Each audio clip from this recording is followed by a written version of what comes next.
The wedding was perfect. Sunlight dancing across crystal glasses, violins humming softly in the background, and laughter rippling through the air.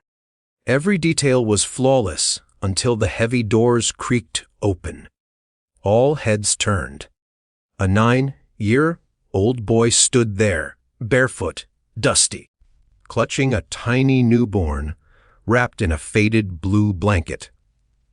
His small chest rose and fell quickly, his eyes wide but unblinking. The laughter stopped. The music died. You could almost hear the heartbeat of the room pause.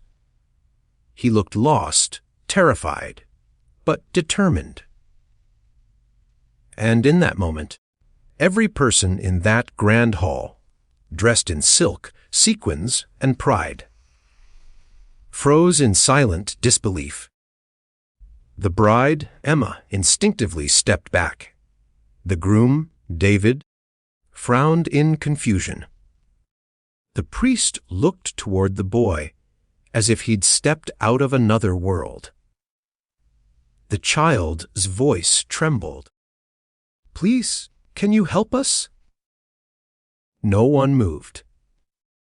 Guests began whispering, murmurs spreading like wildfire through the hall. Who was he? Where were his parents? And why did he have a baby with him? A man from the crowd stood. "Hey, kid, this isn't the place." But before he could finish, the boy stumbled forward.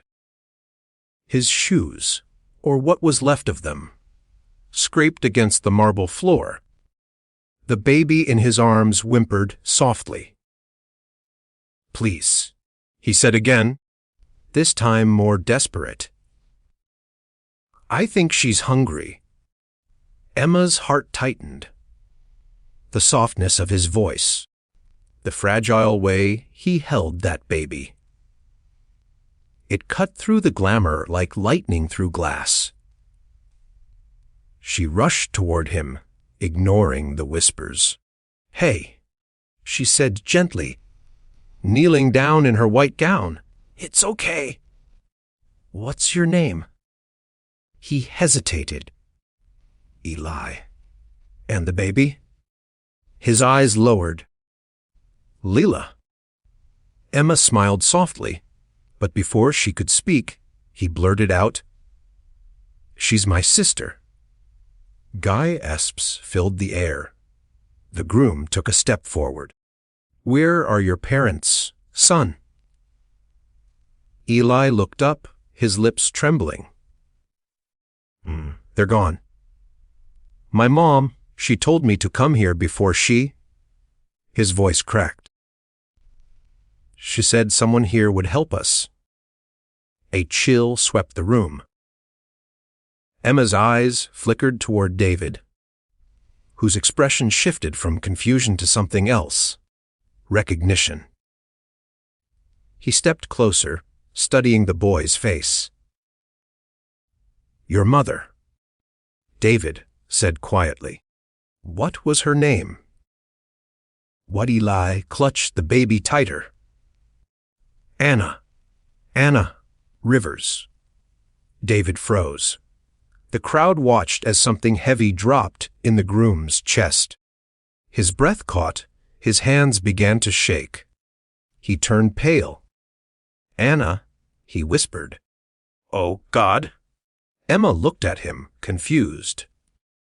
"David, what's going on?" He swallowed hard.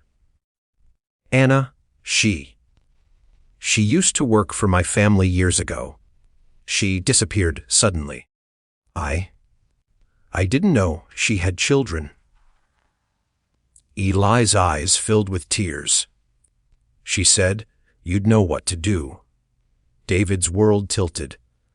The boy's eyes, brown, deep, filled with unspoken pain. They were familiar. Too familiar. He sank to his knees. "Eli," he said softly. "Your mother and I, We were friends a long time ago. I promised I'd look after her." His voice cracked, guilt thick in his throat. I broke that promise.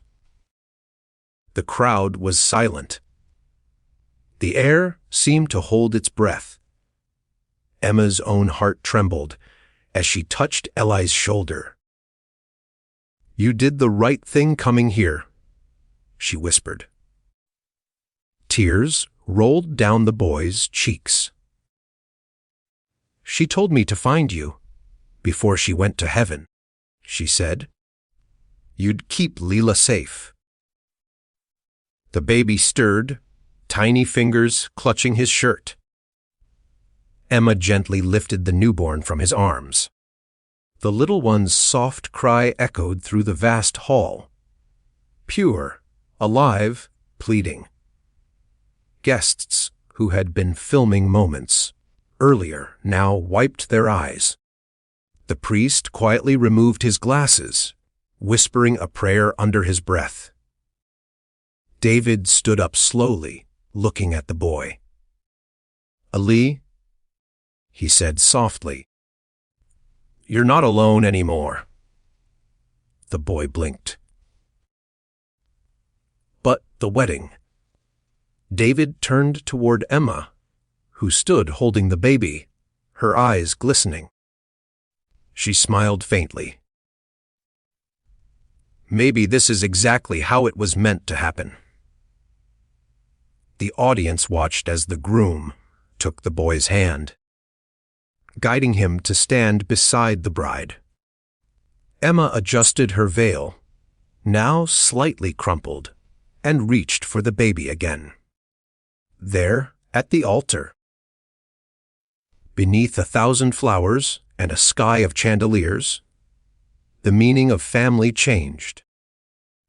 A wedding that was meant to celebrate two people had suddenly become something much bigger.